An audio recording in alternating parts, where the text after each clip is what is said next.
এই হলো কালকে রাতের ঝড়ের তাণ্ডব। কচি গাছটাকে একবারে মুগ ডালের শাখা ভেঙে দিছে। ঝড়ের তাণ্ডবে শুধু এখানে না, কি সুন্দর ধরছে। আগে মানুষের বাড়ি যাইতাম, কাঁকড়ার বদলে খেজুর নিয়ে পাকছে, মাশাআল্লাহ কতগুলো পাকছে। একটু পরে পেরে নিয়ে যাব। নিজের গাছের জিনিস খেতেই আলাদা মজা। রস হয় প্রায় প্রতিদিন 2 কেজি 3 কেজি মতন রস হয়, যদি ঠিক মতন কাটতে পারে। আব্বু জাহাজে যায়, ঠিক মতন কাটতে পারে না।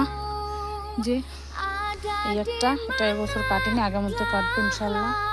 ওই একটা আছে, হয় প্রতিদিন রস 2-3 কেজি মতন নামে, গুঁড়ো হয়। আমার কিনে খেতে হয় না, অনেকগুলো গাছ আছে। কি সুন্দর তাই না? কমেন্টে জানিয়ে যাবো। আর যেদিকে তাকায় সেদিকে পানি আর পানি, গ্রামের দৃশ্য।